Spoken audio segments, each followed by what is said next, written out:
Everyone has had that one piece of media or even that one event that they never got to experience once in their life, whether not being familiar with the source material in general or just not simply getting that chance to cross it off their bucket list.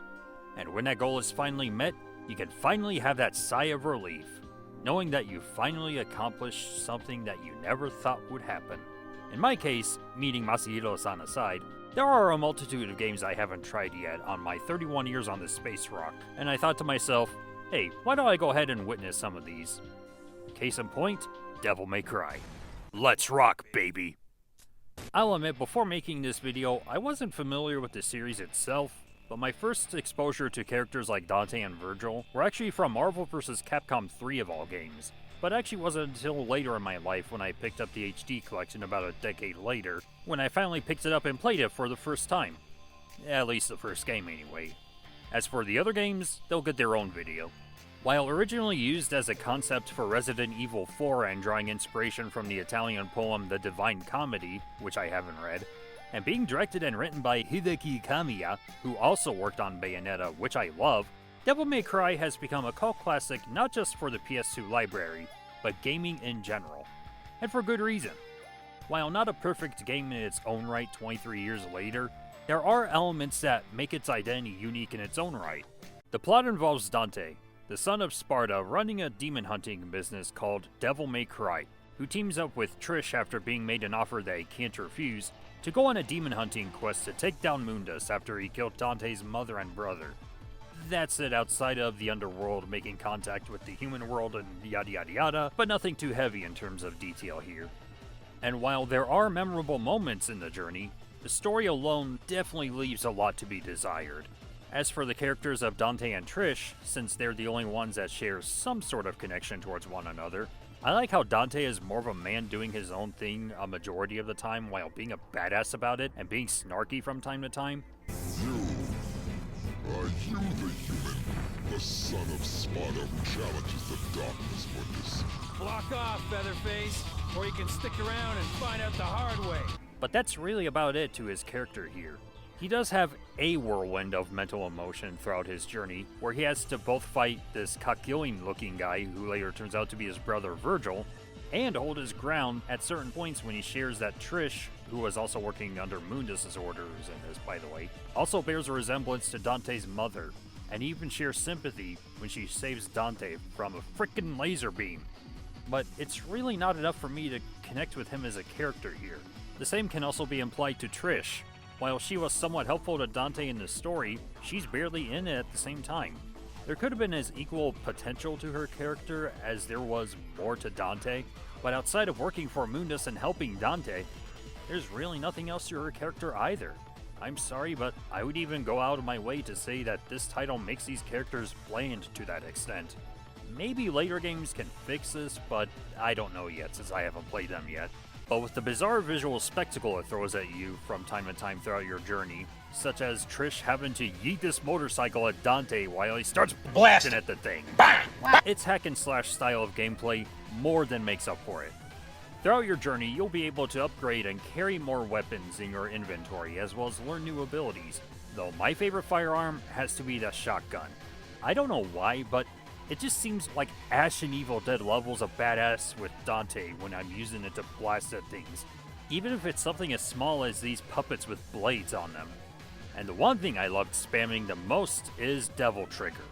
When you do this, and when you maxed out your Devil Trigger by slashing and shooting at things, you can activate it to turn Dante into his demon form, which rebuilds his health slowly the more you do damage on others. In fact, compared to my first playthrough of this game, which took me almost 7 hours, my second playthrough lasted me about 3 as a result. And all that was from me spamming Devil Trigger. I'm sorry, it really is that addicting to me. And racking up on purple orbs and purple fragments are what helped increase and refill my gauge respectively. And the green fragments, also useful for health. Though one of the biggest misconceptions I've witnessed throughout my journey is that the holy water is supposed to be a screen nuke. However, it was only able to work selectively.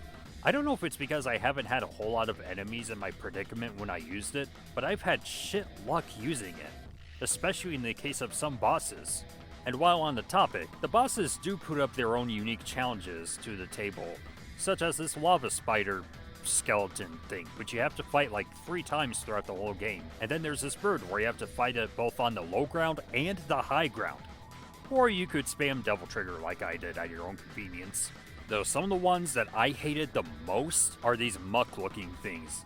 You also fight these things like 3 times throughout the whole game, but it literally is packing a freezing laser of sorts. They have the ability to either jab or boomerang a blade your way, and to add insult to injury, if you make contact without attracting light on it, it will suck you down and let you fight some skulls and whatever beast it carries inside. And only then will it inflict damage without relying on the 2 cores, one on its spine and another on its ass. No, I wish I was kidding. And there are also these shits who can seriously dogpile on you if you're not equipped. Which, let's just say during my first playthrough, I sure as hell wasn't. They may be normal sized at first, but then the more damage you actually do to them, they reject their humanity Dio Brando style and decide to grow twice the regular height. And it becomes a stressful process when you have to fight like 3 of them. And they also have this eye that they drop. I don't know if that's a weakness when you destroy it, but yeah, these dudes in general, they ain't fun. Though while it's more of a requirement to get from point A to point B on these missions, there are some that require placing objects at certain points. I mean, they're not MacGuffins per se, but more of your usual place objects here to do stuff kinds of progression here. Like here, where I literally had to transport the Melancholy Soul and mount it properly in the time limit. I say fuck you guys. S-rank! When the time arrives, then it's time to come against Mundus. Man to man. The first half is basically flying to the sky as Dante turns into a Cybertronian-looking thing, and all you're doing essentially is just shooting ki blasts at him. And to add more to the metal as fuck badassery, it wasn't until I discovered in my second playthrough when I realized, oh, Devil Trigger summons a giant fucking dragon, and it's so awesome when you use it. The second half, on the other hand, I'm just using Devil Trigger at my own convenience to ki blast him a majority of the time. That and using all of my bare necessities in my inventory just to keep my health and my devil gauge filled up. After that happens, we see Mundus defeated and we see Dante mourn over Trish after her sacrifice and deliver some of the most hilariously bad voice acting in the entire game that this has to offer. I should have been the one to fill your dark soul with light!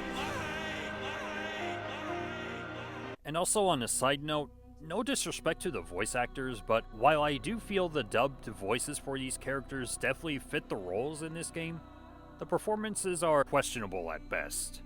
Early title or not, it doesn't matter. Though the one thing that really soured my view on this game the most, the camera angle, constantly switching.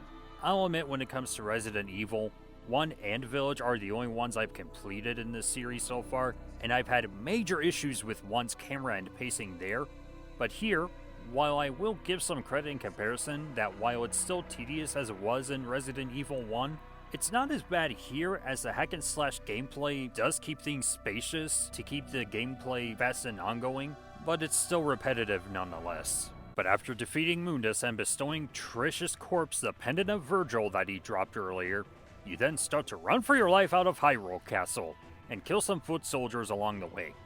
Only to find out, oh shit, Mundus is back. And so is Trish. And she bestows to Dante some of her energy to help beat Mundus one last time with an epic jackpot. And then after Mundus is finally defeated, they then fly out of an airplane that literally falls down without it taking any damage while blasting at every rock in their way. And the supposed denouement, if you can call it that is, Trish partners up with Dante and rebrands Devil May Cry to Devil Never Cry. Which I see no reason as to why the name change had to happen, and it doesn't even click well. Hell, not even if it's a reference to Dante saying Devils Never Cry to Trish. But I feel if they kept the name as is, the ending would have been no different. But that's just me. Come to think of it, the pacing in the final fight reminds me a lot like Ocarina of Time. I mean, we have our protagonist come across the big baddie in front of organ music, defeating him one round, escaping the castle within the time limit, said big baddie fights said protagonist again one last time, A blonde female laid some assistance to allow said protagonist to make a blow to the fucking head. You know, saying this out loud, and even when you're playing energy tennis in one section prior, makes me realize, holy shit, this is Ocarina of Time. So throughout my journey playing Devil May Cry, the camera is tedious, the voice acting is tedious, the music was tedious, although there are a few exceptional tracks that I did like. The story and characterization were more one-dimensional than they were tedious, but the gameplay and the art direction definitely make up for it. Now, does that mean that it's a bad game? Hell no! But it definitely deserved better even for a first title, and it's worth experiencing at least once in your life if you're curious about it like I was. Sometimes curiosity can lead to a more open and broad world of possibilities, and with what I finally witnessed for Devil May Cry, I can see that. But it's also important that not every possible journey is for everybody, and that's totally fine. There are plenty of pieces of media to explore, but it comes to show that sometimes experiencing the journey at least once can sometimes be exciting, whether for better or for worse. But in the meantime, I shall see you guys next time. Jana. Everyone knows the best soda of all time is Sprite!